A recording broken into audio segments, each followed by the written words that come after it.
Hi, and good morning, everybody, and welcome to another week of Lesbian Lives live streamed, where we bring to you the exhibit An Army of Lovers, which tells the story of 18 different people who were involved in the women's movement and were also lesbian, bi, queer, or two-spirit.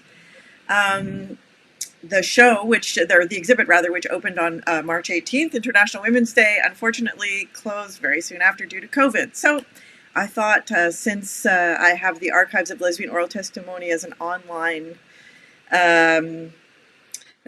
institution, I guess you could say, I thought, why not start just live streaming the exhibit, and we can bring it to you.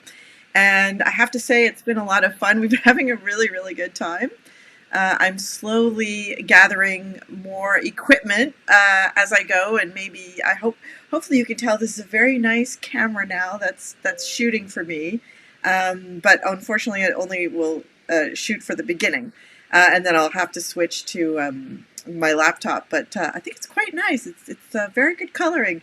I also have to say that I'm not used to looking at myself so much, and I don't like it. And I can see why people in media become very narcissistic, because you're wondering, like, do I look good? How do I look? When normally it's not something I spend my time thinking about. I'm a little bit more obsessed with properly placed commas and semicolons usually. Anyhow, I am streaming live from the unceded territory of the Coast Salish people, the Musqueam, Squamish, Tsleil-Waututh, and lately I've been hearing Stolo, so I need to check that and make sure but I want to include the Stolo if that's right. I'm in Burnaby, so up on Burnaby Mountain. And I did want to draw your attention to something I heard in the news today. As we know, marginalized communities are harder hit, much harder hit by everything, but COVID, of course, especially. And this week there was a special call out to support the Navajo Nation in the United States that was really, really struggling. And so I'm very happy that I have a steady income, and I was able to send a donation out to them. And if you are in the position like I am, where you're able to make donations here and there, I really encourage you to have a look at their Relief Fund website, which I'll put in the link on our page later. But for now, I can tell you it's nndoh.org/donate.html. But if you just look up Navajo Nation COVID-19 Relief Fund, you'll find it. So I really hope that you can help out. Also, here in Canada, it's a long weekend, and I'm in British Columbia, and everybody loves to go away for the long weekend. It's usually the beginning of the summer, cottage season. But our leaders have been asking people to stay home, and I join them in that and ask everybody to stay in place, and let's see what we can do to slow the damage that this virus is doing down. So I'm really, really happy to be here with you. And we have a special treat today. Oh, so I wanted to say a couple things. Last week, I offered a giveaway of this beautiful mug, and we had a winner. Cindy Cole actually is our winner for this week. So I'll be down in your neighborhood soon. So I'll just hand deliver it to you. But this week, I promised a mug to anybody who invites a friend who was here last week and has invited a friend. So if that's you, send me an email. And I'm happy to send you out a mug, and you can join us for Saturday lunchtime if you're on the West Coast, mid-afternoon if you're further inland, as we like to say, with your allot mug. Okay, so today we're having a special little game. So my guest today is Nora Randall, who you're gonna love. Nora is just always so much fun to talk to. It has a great joie de vivre, as we say, a great love of life. But I was on Twitter, and I'm going to share with you, if I can make it work here, get the technology working correctly. Yes, here we go. So I think, let me just look and make sure you're all seeing what I'm seeing here. Okay. So I saw this, oh yes, you can see it. Okay, great. I saw this little bit here, and I'll just play a little bit for you, and hopefully you can. Do you know what a baby dyke is? I feel like the word baby means like new, So is it like a new lesbian? Yeah. Is it? Someone who's recently came out as a lesbian. Ah, this is good. I like this one. I think this is really cool. So lesbian. I want to say like Selena Gomez is a lesbian. Lesbian. I don't know. Oh my goodness. Another word for famous. Celebrity lesbian. Okay, so you get the idea, right? So that looked like a lot of fun. And let me see if I need to get us back here to Zoom meeting. Let's see. Are we? I think that's working. Okay, wonderful. So that to me looked like a lot of fun because, you know, we love our lingo, we love our insider language. And in this, I use oral history as a tool to connect younger queer folks with older queer folks who usually identify as women, because that's important to me. And so I thought, oh, this would be fun because there's a lot of new lingo that we don't know. So to my left is Nora. Nora, you want to wave? There you go. Hey, Nora. So Nora's our guest for today, but we are contestants or participants in this game. So I have invited two of my former students who have gone on to do incredible work, like super incredible work, and I'm so proud of them. So directly below me is Caroline. Caroline, you want to wave and say hi? Hey, everyone. And then over beside Caroline is Shilpa. Hi. So you have not been in my classroom for several years now. It's been a while. So what have you two been up to since I saw you last? Well, since I graduated university, I was working in the downtown east side for about a year with a wonderful organization called Pace Society. And we provide advocacy, supports, and resources to sex workers in the downtown east side. And I did community relations with them, and I got to run their occupational health and safety workshop, which was fantastic. And now I'm in a new direction, and I am working for a great organization called Pivot Point Family Growth Center, and we provide supports, resources, and services to youth, children, and adults on the autism spectrum. So I get to work with a great team of people every day and do really meaningful work. Yeah, it's been great.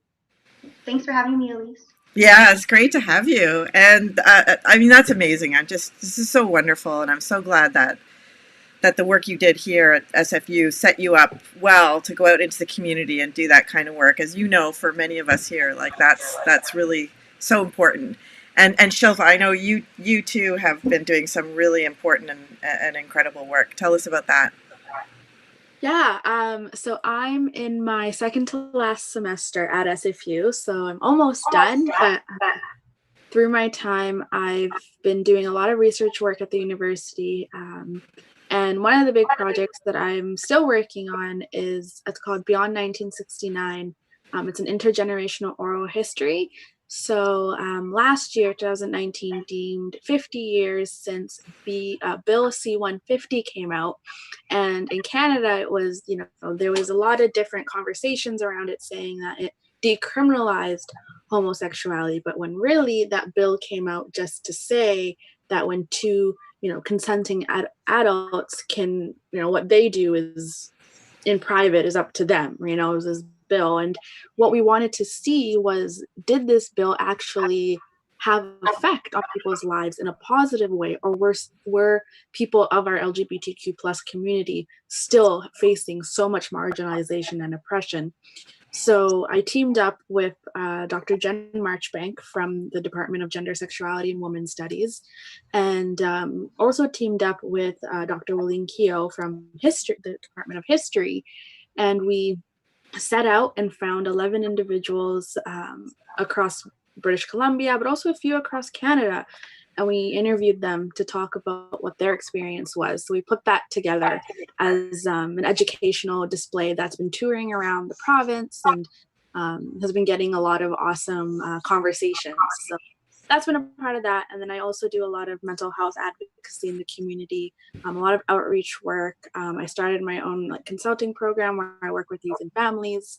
And I also work in addictions and supervised injection sites. And community is a really important aspect, especially during this time. So being able to come together even in a group like this it's really amazing. And thank you. Thank you so much, Shilpa. Now, as I have to say sorry to my guests because I'm having a little bit of difficulty managing the tech on this end, as people who are seeing the stream can tell. Somehow I've lost the Zoom, so we can see you, Shilpa, just so you know what's happening. We can see you. Okay. And so what I need to do, and it looks like, so let me, please everybody accept my most sincere apologies for this. We weren't able to use Skype, which is what I had learned. Okay, so it looks like what's happening is it's in speaker mode, and I don't know why I can't, like the Zoom is telling me I have to log in, and that's just freaking me out. I don't want to touch that because I'm afraid I'm going to lose everything. But what happened is it just popped. Damn it! So it's showing Zoom. All right. Well, I think it's going to work once it's just me and Nora. But I think when people are talking, oh, this is so frustrating.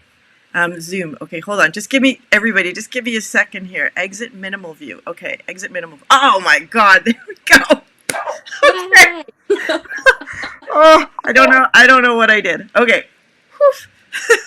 Okay. We're all together. We're back. We're all four of us. Our images are all streaming out now. So we're back. Yeah, I know. Amanda's, and now I have to figure out how to get comments up. I can see. Honestly, this is insane. Like, no one person should try and do this. But anyways, everybody has been so patient with me as I try and figure all this out. Okay, so here's what's going to happen now. I'm going to try and figure out. There's a way, normally I have this little window where comments that people are making come in. So let me just see if I can get options, output, options, what, stream, show, eek. Okay, I can see the Facebook over my shoulder here, so that's fine. If you're on YouTube, I can't see your comments right now. I will try and figure it out in a moment. But anyways, let's get the game started. So Caroline and Shilpa are ready to quiz us. Now, I will admit that I did see some of these words that people posted on my Facebook feed because they posted the word in the definition, but then I stopped looking so I could be surprised. So if I know the definition, I will defer to Nora, but Nora and I will do our best to guess the meaning, okay? All right. All right. Okay. Okay, first one, Nora and Elise. Can you please tell me what a unicorn is? Oh.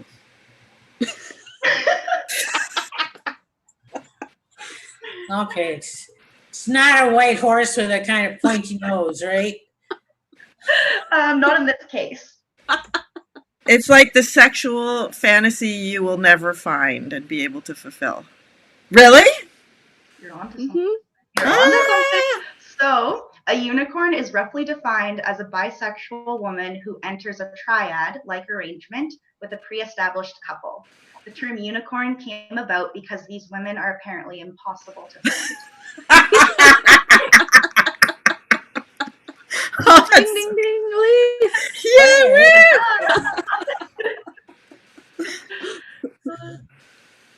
All right, Shilpa's turn. Okay.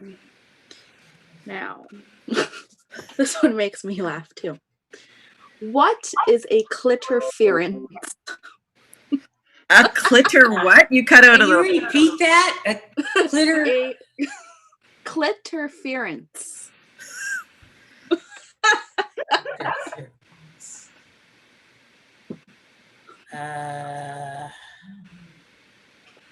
Whoa.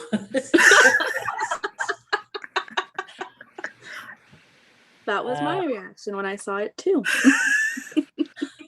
Do you know, Elise? I'm guessing it's when your girlfriend's down on you and then the cat starts scratching at your toes. So that's a little bit of clitorference. I think there's many different ways we could look at this answer. What's your guess, Nora? Well, or maybe you're not down on your girlfriend, but your cat is.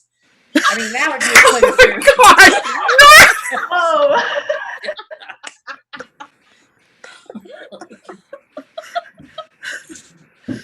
All right. Okay, no, we give up. What does it mean? Both of those are really good. Interference means when you're trying to get with someone and it's going really well, and then another woman comes in and boom, she clitter-feared. Clitter-fears. Yep. Okay, I want to invite folks out there who are listening, and we have a really big audience today. You are welcome to play this game too, and if you don't know the definition, you can post and I can see everybody's comments now, so make your guesses, and I'll send you a mug too if you get something right. Why not? I'm not sure how many mugs I have left, but I have a few. Okay, next. Okay, what is a pillow princess?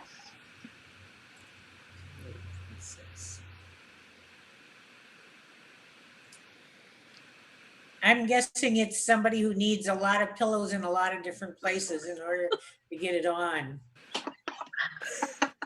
I like it. I think it's a bottom. Okay, so a pillow princess is a slang phrase that describes a woman who prefers to receive sexual stimulation more than she likes to give it. So like pillow, you're resting on the pillow, you don't do anything. Relaxing. Yeah, which I guess is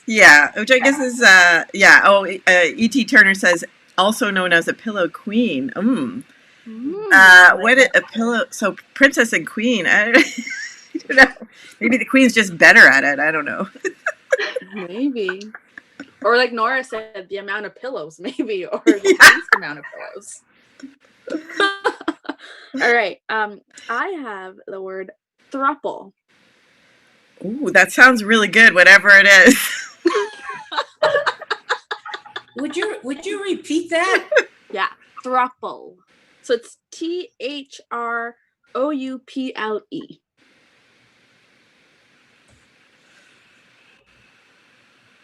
It involves the tongue, whatever it is. Oh, well, thrusting. It's definition. thrusting and opal. Throuple.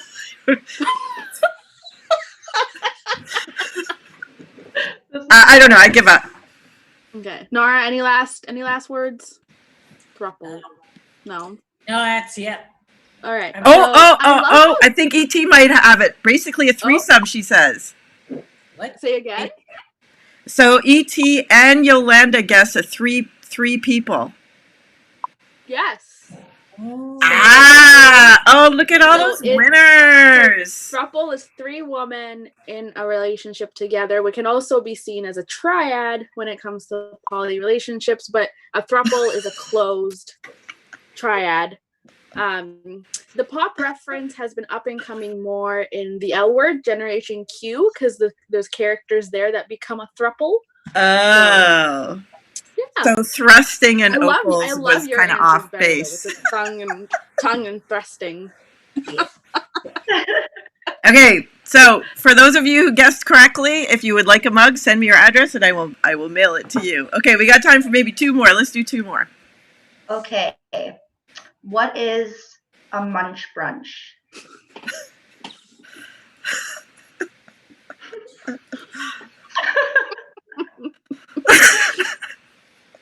Does it take place on or near a body? I mean, it could. All up to subjectivity. Is it Sunday morning group sex? Oh, that too. Great. I love your definitions. See, I'm not alone. E.T. guessed the same Brunch is thing. when you go to brunch with your lesbian crew. Oh, that's disappointing. I like yours better though. I prefer the latter. All right, Shilpa, take us away. A rainbow star. Oh. Rainbow star. That could be Would anything. that be like a gay person who really works for the community and has a high profile? That's really sweet.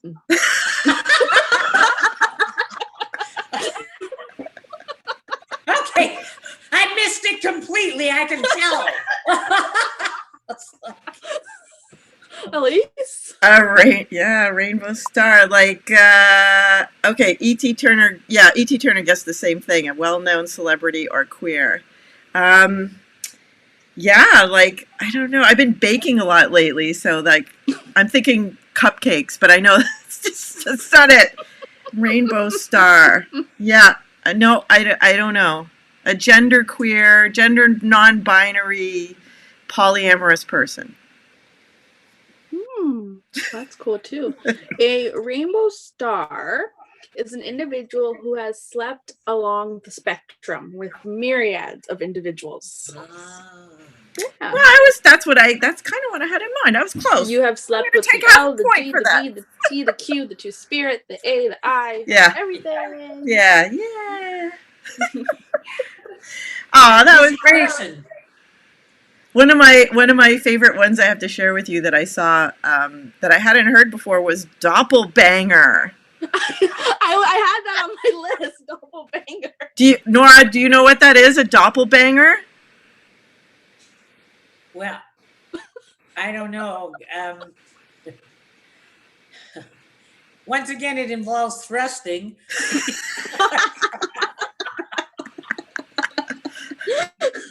Well, I'll tell you what it is, but first I'll tell you the best guess. So my partner, Cam, guessed a double-headed dildo. Oh, that's smart though. I know, right? He's very smart. There's one out there that's named that. But it is, yes, Amanda wins. Amanda Latower. People who are attracted to people who, she didn't finish the sentence. Look like them. Yay, Amanda. What did she say? She says, and E.T. Turner got it right too. Being the only problem with this little contest thing is the feed is like 4 seconds behind. So people are giving the answers as we've already. But anyways, it's people who like sleeping with people who look like them. So their own physical type, like Butch on Butch or Dyke on Dyke or whatever. Yeah. Okay, so all of you, everybody who, Amanda, E.T., you all get a mug. Yay! Yay! Well, we are going to have Shilpa on in about a month's time to talk about the oral history project she did. Yay. So we'll see you again. And Caroline, awesome. I think you should also come on in the future and talk about the work that you're doing in the sex work community and elsewhere. Why not? Awesome. Yeah, that would be great. Well, thank you so much for coming on and playing the game with us. Thank you. Thanks, everyone. Take care, you guys. So good to see you. Take care. Bye. Oh, that was fun. Mixing it up, Nora. It was illuminating. It certainly was. Okay. Yeah, E.T. says, she says, I'll use the mug at my next munch brunch. Oh my God. Yeah, that was amazing. Love the lingo, eh? Did you have a favorite word? What's your favorite lesbian word? Do you have one? Oh. Well, I'm just partial to Dyke. Yeah. Like it's a classic, it's solid, It has legs. Yeah. It goes. Yeah, cool. That's good. All right. Okay, well, let's get down to business, Nora. We're here for the interview.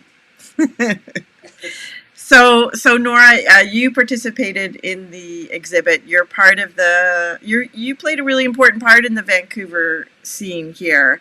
You were, as we talked about in the pre-interview, you came over as part of that, huge wave of Americans who came into Canada during the Vietnam War.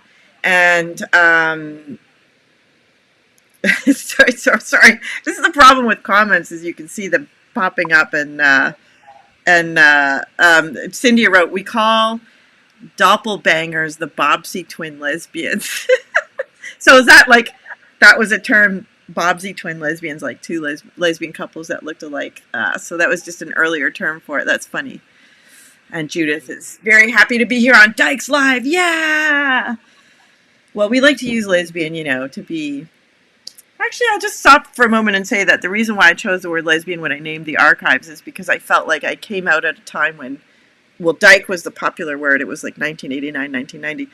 But I felt like I wanted to archive this moment where, like, there was lesbian community and lesbian culture. Like, it was a very particular thing. So I kind of wanted to capture that. And so Nora and you and all the other women who were part of this project, you really embodied that moment. So, but as I was getting ready this morning, I listened to a podcast called On Being by Krista Tippett, and she always starts out every interview by saying, what are your spiritual roots? What are your spiritual origins? And I thought to myself, well, I often early on in an interview, I ask people, when did you realize you were different? But I thought, because I don't like to say, when did you realize you're a lesbian? Because sometimes that's not meaningful to people. But I thought rather than ask that question, I would ask you, when did you first have a sense of your own sexuality? And so to make it even more expansive. But perhaps before I do that, I will ask you, can you let us know when and where you were born? Oh, I was born in 1947 in Little Falls, Minnesota. And what's Little Falls, Minnesota like? Well, when I was growing up, it was about 7,500 people, about 100 miles northwest of Minneapolis and St. Paul. It's in central Minnesota. And it's, what can I say? The Catholic diocese that is up there has the most Catholics per cap in the population, has the most Catholics. I can't remember what it was. Anyway, it was very Catholic, even more Catholic than Boston. So. And so, was your family Catholic? Did you grow up Catholic as well? Yeah. Oh yeah. And what was that like for you, growing up Catholic? Well, our family was, my parents were kind of very devout, and it was, and I went to Catholic schools. I went to Catholic grade school. I went to Catholic girls high school, and everybody else, like almost everybody else in town, did too. I mean, the largest church in Little Falls was St. Mary's Catholic Church, and the second largest church was Our Lady of Lourdes Catholic Church.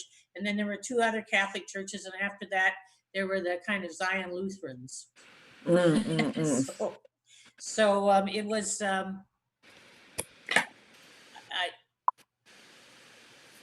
when you're growing up, like, and you're surrounded by a culture, you just take it for granted. You don't notice it, I guess. So, everybody else was Catholic. Well, I did have a few non-Catholic friends, but, I mean.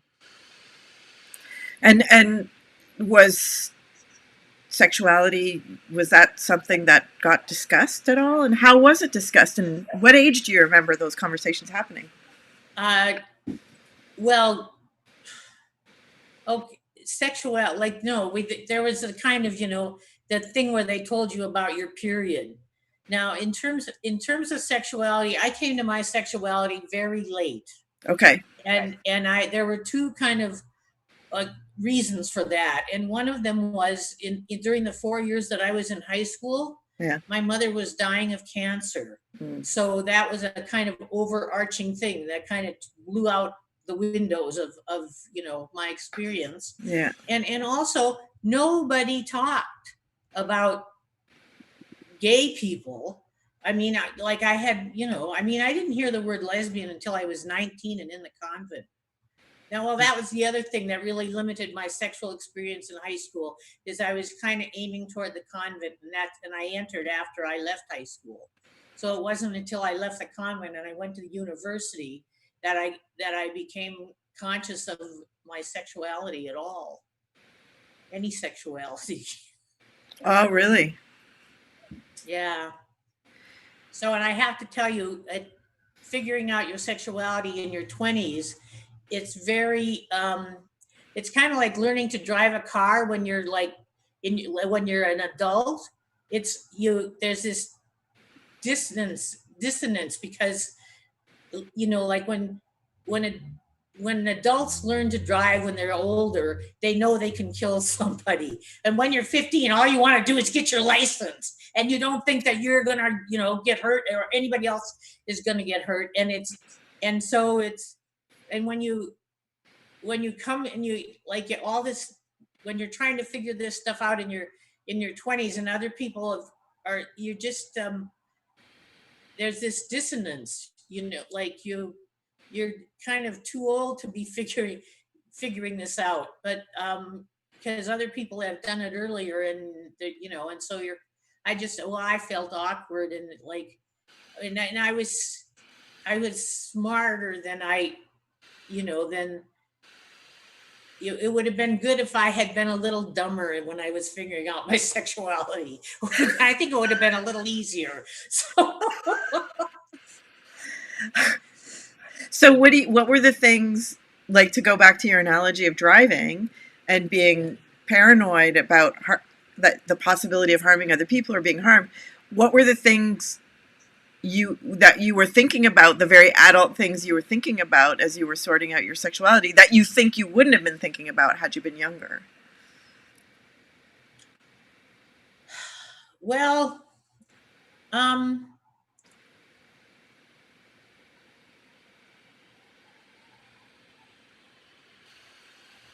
I I think I came to my sexuality through my head, I know that's kind of odd, but like, I figured it out instead of experiencing it, and like, and I was kind of dumb. I mean, when I came out when I was in Vancouver, and um, I was 24, I think, and I thought, oh my God, I'm a lesbian. I'm gloriously gay. Anyway, and so I went and I told my friends, and then it turned out that half of them were too, and I hadn't figured that out. And then, when I had my first affair, it was a woman that I was working with, and I was living in a rooming house, and in this on down on Cornwall, and there was a guy in the rooming house, and uh, we kind of were friends to each other, because it turned out that he was a gay man who'd been in a Trappist monastery, and I was a lesbian who'd been in the convent. And so we kind of, we would get together and talk. Or anyway, he came home one day when Francis and I were kind of standing around talking, and then she left, and then he said to me, what's going on? And I said, is there something going on? I thank goodness for Terry. I'd still be kind of clueless. So the next time she came by, I took her on, to bed on my couch that had one leg that went like this, so it kind of, anyway, and she brought baby duck. It was,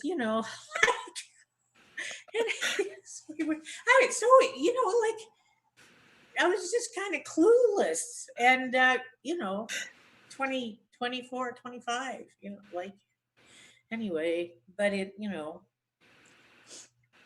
Sounds lovely, to be honest. It doesn't sound stupid or clueless. It sounds lovely. It sounds like, oh yes, yes. She brought baby yeah, duck I and my did, couch. once I kind of got the hang of it, I did have fun, and and I met a lot of women, and and we had fun, and so, And really, all the women that I slept with, the ones that are still alive, we're all friends. We're still friends. But so anyway, I did. Did you experiment at all with non-monogamy? What was your feeling on that debate? Were there discussions about Oh monogamy my goodness, as were there discussions? I mean, there were like people were like it was the 70s. Everybody was doing everything and then talking about it endlessly. So I didn't I didn't do that. Um and I really think that it was because I didn't have the energy for it. I like, one person was plenty for me, and just kind of keeping up with that and hanging out. Though I did have lovers who were in other relationships, and it didn't bother me. I mean, uh, so um, there was a lot of you know things about non-monogamy and monogamy, serial monogamy. There were like these all kind, but I have never been, and I'm still not that interested in all the categories. I'm just kind of interested in kind of being attracted to people and doing something about it, or them doing something about it and me getting it. Like, so, and it just it's because the whole thing is very fluid. And and the element of surprise is a great thing. So I don't like I for my like when I got together with Jackie, she told me she wanted to be monogamous. I mean, like, that was the kind of deal. Like, we like I just think, like, people who were in relationships, they made their own deals, right? right? And then and Jackie told me that she wanted to be monogamous, and I said that was fine with me. And she also said that she didn't want children because she'd had a foster son, and it had really been traumatic for her. And I said also that was fine with me. Mm. So it was, but we had, and we made our deal was between our set, like between Jackie and me, and we, and we were deeply in love. We were anyway. So that came later. I didn't meet Jackie until I was 40. She was Oh, 44. So it was there was an interval. So and I did spend years kind of figuring out, like, I felt like I was ready to have a relationship, but I couldn't kind of get anybody interested in me. And so the whole idea was, well, how do you get somebody to fall in love with you? That was like, because I was, I couldn't, like, you can't make somebody do something, right? So, and I guess probably the best advice I got was, I just don't think about it. Like, I don't know. right, right. Just let it happen organically. Yeah. Yeah. Well, Well, I think there's a lot of there's a lot of sweetness in that.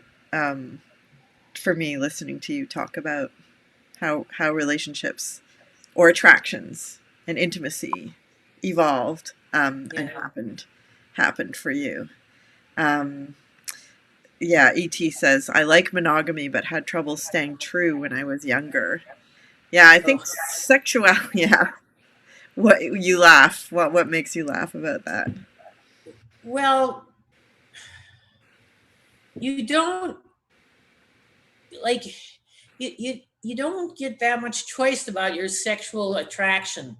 I mean, my whole theory about sexual attraction is that it what it does is it breaks down groups, because you like if you pick people you're born into a family, and then you pick people that you like and that you're friends with, and then sexual attraction comes along and it's the wrong person from the wrong group, and it's like, and it blows the whole thing up. It's like, it doesn't, it's a totally different thing. And I think it's, it's the way that they save the gene pool.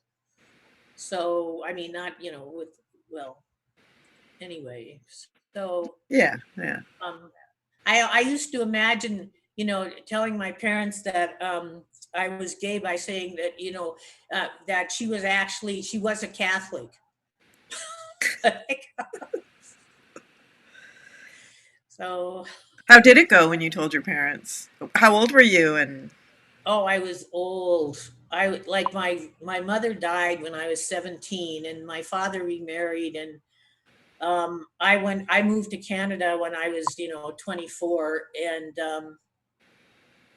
I think I was in my 30s when I finally told him, um,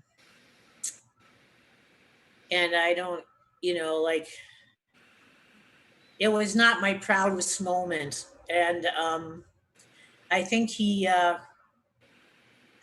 decided that that was the cause of my mental problems. So, which is not what I thought, um, but we often saw things from two different sides, but we saw the same thing. I mean, he was afraid that when I went to after the University of Minnesota, I went to Webster College in St. Louis because I read about it in Time magazine when the nun who was running secularized the college and left the convent. So I thought, so these are my people, I thought. So I went there, and my father thought that when I went there, I would lose my faith.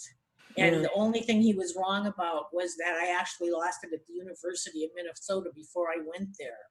So, but it was for me, it was a good thing. For him, it was a bad thing. So it was kind of, and when I told him I was a lesbian, for me, it was a good thing. For him, it explained all my problems. It was an opening into my life. So yeah, it was, and I think, I think my brother and sister figured it out before I did, because when I went to the University of Minnesota, my brother told me to be careful and watch out for bull dykes or bulldaggers because they hung out in doorways and they tried to get women. So, anyway, I don't. Yeah. There you go. Yeah.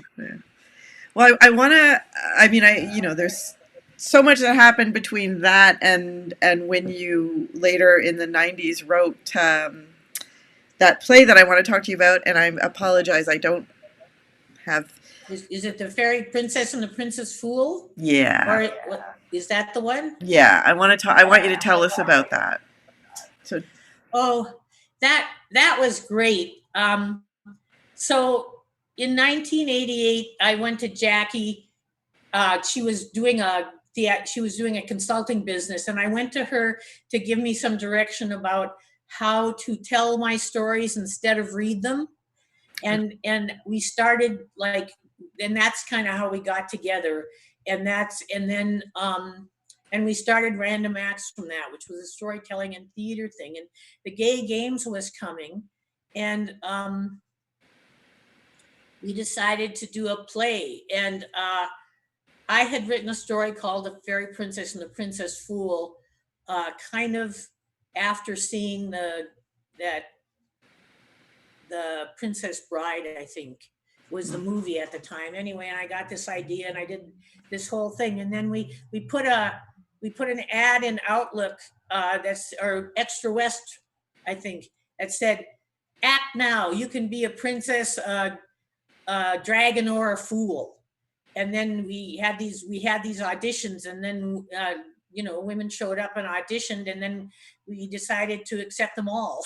So, anyway, and then so there was about there was, anyway, and some people dropped out, but then so there was about 7 of us, or maybe 5. There was 5 or somewhere in there. So we had so when we did this thing for the gay games, and we did everything.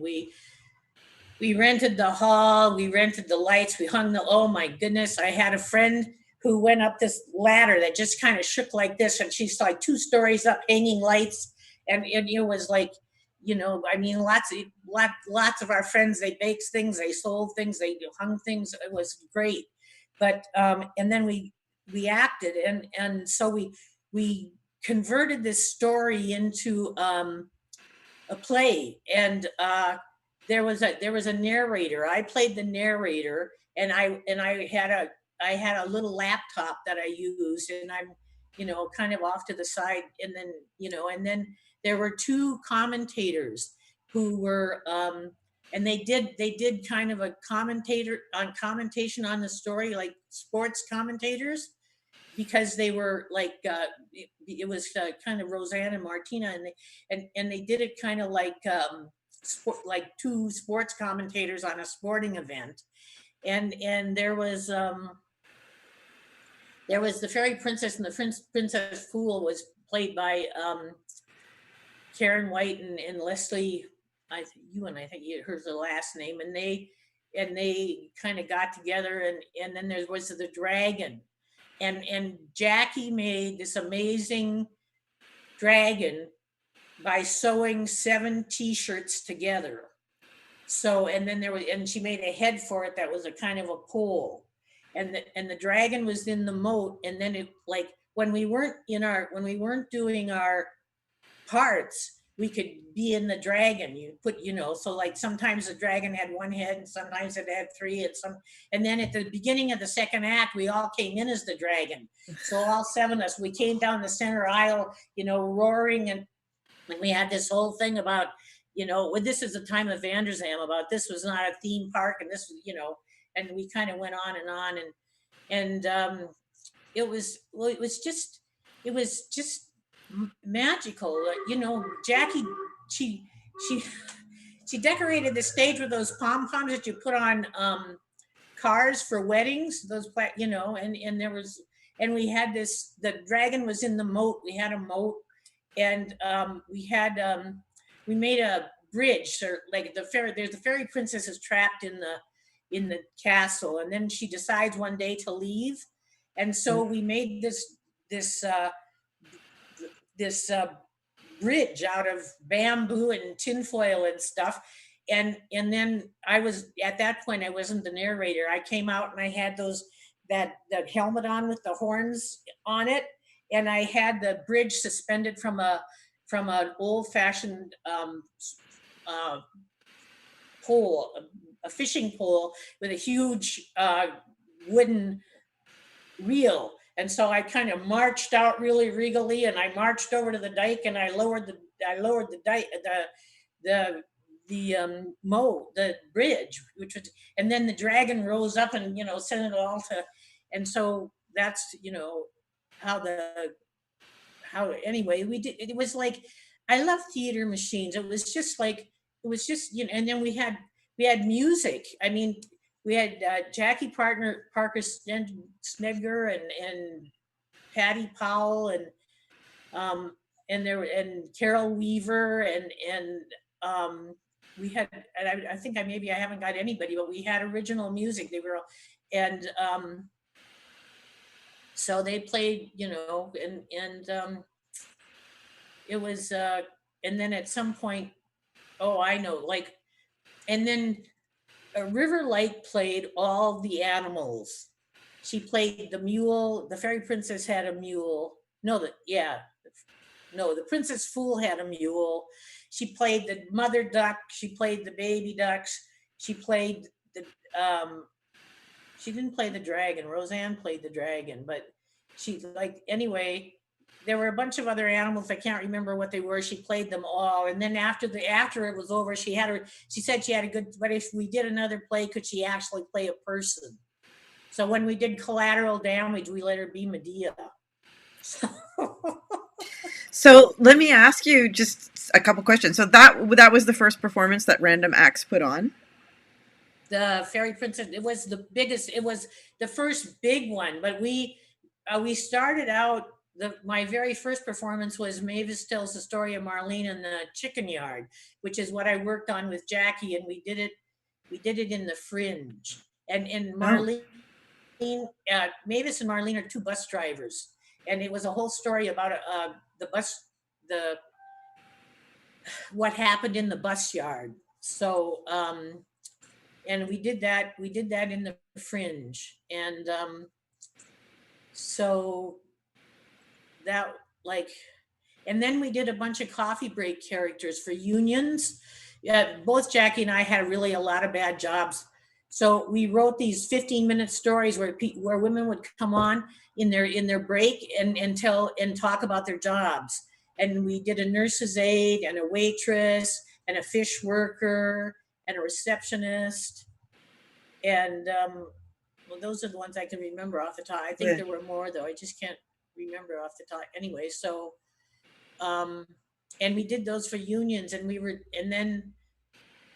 so we did. I think we started doing those maybe in '89, and then the Fairy Princess was the first big thing, and then the Collateral Damage was the next big thing, and that got published as a book. Oh no, we did Postcards from Hawaii. No, postcards from, now. So I think Fairy Princess and the Princess Fool was first, and then we did Postcards from Hawaii, and that one Jackie wrote and I performed, and it was a story about, once again it was a story, and we did it for the View Festival, and we did it also for the Fringe Festival. But it was a story about this woman who was an office worker, and she gets invited by a friend, her partner and her break up, and they have these tickets to Hawaii. So the friend from work asks her, does she want to go along? So she goes, and she kind of goes over to Hawaii, and she kind of thaws out, and all these stories kind of come out. Oh, interesting. So, and oh yeah, I know that was like a beautiful thing. I mean, I had a friend who made us but it's Josie Cook. She made 3 foot by 4 foot postcards from Hawaii with Mount Kilauea blowing up and huge nasturtiums, and they were just beautiful. And Polly Bach made a blue Hawaiian drink that stood about 3 feet tall, and and we had a palm tree, and we hung scenery on washing line. It was like we had a kind of all our kind of sets and stuff were kind of looked like they either came from the dollar store or the kitchen. It was, but I loved that. Anyway, I modestly say so. And it was a 75-minute show, and it was a one-woman show. And I don't remember how many times I did it, but I remember one performance where I was kind of telling the story, and I gazed up into the light, and I thought, I have no idea where I am. And Jackie and Miriam Moses were sitting backstage. Miriam Moses was our stage manager, and they heard this pause that went on too long, and they were just kind of going, because I had no prompter, and then I just started talking, and then, like, kind of after I had gone on for a while, I realized that I was in the right place, and I kept going, so that was kind of. But it was a lovely piece.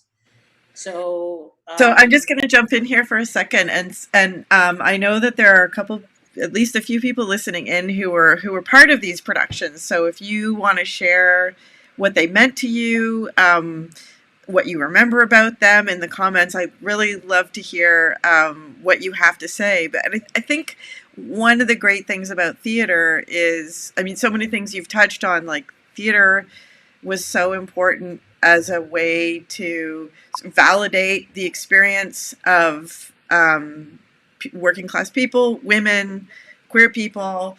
It became a place to represent ourselves, right, on our own terms, to tell our own stories. So that's oh shoot, I did it again where I clicked on a thing and then it took away the Zoom. Oh, well. Anyways, it's okay. Don't worry about it. I'll figure it out. But yeah, Cynthia Cole says, I loved every show by Random Acts, Nora and Jackie, that I had the good fortune to see. And Nix Polaris says, who is Nancy, who was our guest last week, the plays were theatrical in the best senses, wild, funny, vivid, funny, and wildly dyke positive.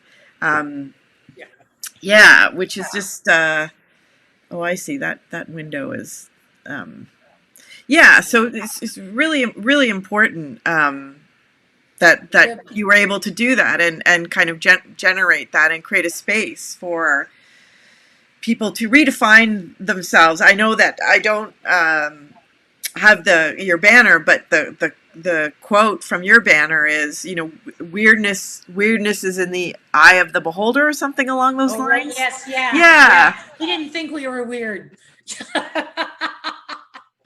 Yeah. And the people we worked with were so great. I mean, they were wonderful, because we had a full cast for Fairy Princess and the Princess Fool, and again for Collateral Damage, and we had the band, and Jackie Parker for his Collateral Damage. I think Jackie Parker Snedger did original music, and they were just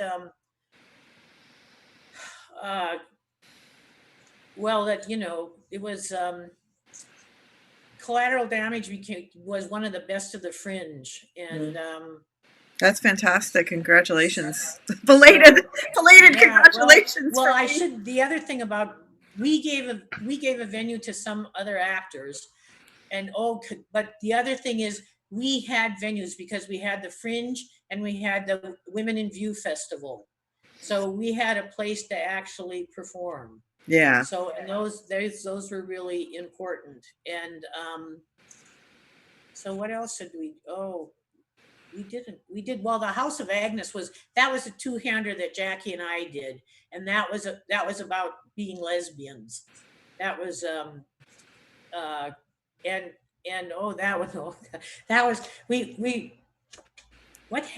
did that happen? Oh, we entered it in the Edmonton Fringe. We entered it in the Vancouver and the Edmonton Fringe, and we hadn't written it yet.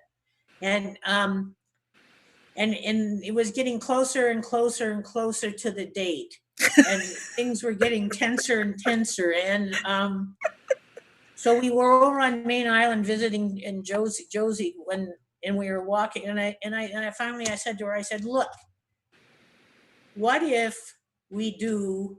Oh, we had this show called Great Explanations, which we took to the Queer Culture Festival in Toronto, which is a group of 4 lesbian stories, so we did that in Toronto. And then, so I said to Jackie, I said, look, what if we do Great Explanations in Edmonton? No, in Edmonton, and we had entered the House of Agnes, right? I said, nobody in Edmonton has seen us.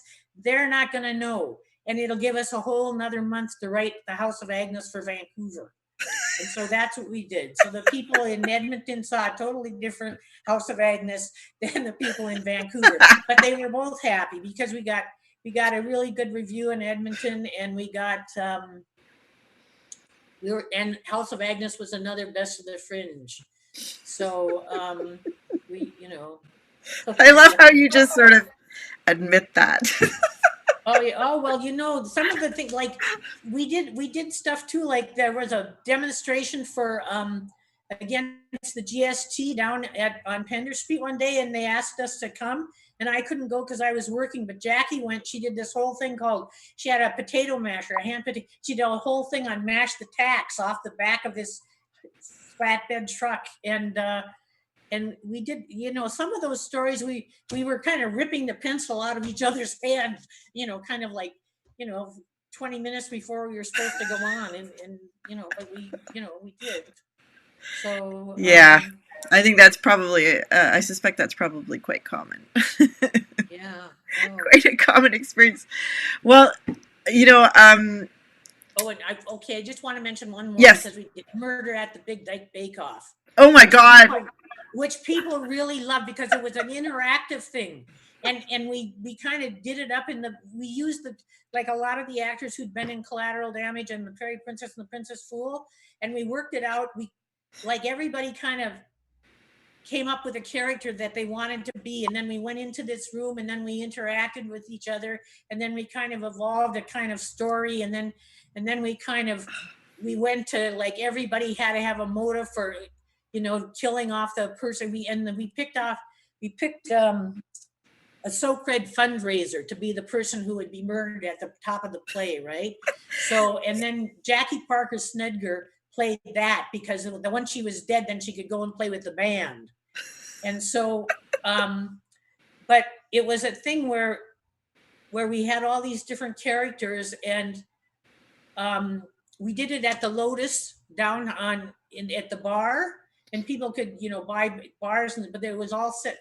So what we would do is we would have different parts of the room where we would do a scene, and like all the people in the cast would point over to that corner so the people knew to look over there. And then there would be two characters and they would be going, do this, do that, and then there'd be a break, and then people could go around. They all had scorecards, and they could ask us questions, and we couldn't lie. We didn't have to tell the whole truth. Okay. And so everybody got, and then at the end, everybody got to vote on Sheila Gilhooly made a whole bunch of cakes for the Big Dyke Bake Off, and like Liz Wynott was the doctor who came out and said that that she was dead. It was it was really a lot of fun. Oh, and at one point, everybody was standing on the table singing "Feelings" with the band. It was so much fun, and we thought we'd really done a good job. We never done this before, but it really worked out well because we had about 7 characters, and all of them, almost all of them, got about the same number of votes as for being the murderer. And Jackie played my aunt, and she owned a trailer park, and I lived in the trailer park. So she was Aunt Bunny, and I don't remember my name, but we were,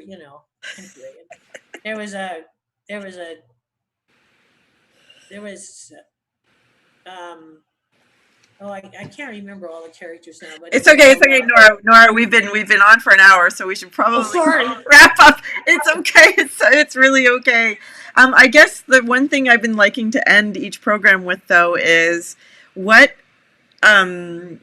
skill or personality trait, or I don't know, what have you learned in the past that is helping you to survive in this very strange moment where we are all sheltering in place? What is helping you get through?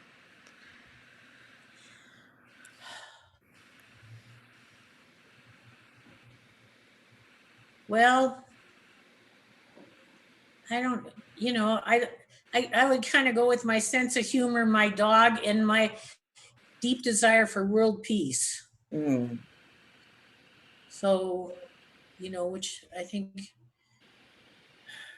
you would some of the elements of that are justice and compassion.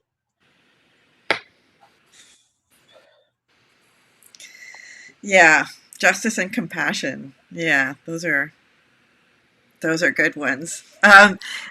Cynthia says thanks for all the laughs, and I know that Cynthia also shares your commitment to justice and compassion as well. So I want to thank you, Nora, for coming and being with us. I'm so glad that I've gotten to know you over the last few years. I just really love your sense of humor, and I'm sorry I never got to see any of those plays staged live. But I hope that I'm going to follow up with you later, because I want to make sure that they've been archived. I think. Yeah, well, I want to thank you for listening to me. Yeah. Because I love to tell stories. Yeah. So. Good. Well, anytime. Okay, so to everybody out there who has tuned in, I want to thank you so much for joining us today.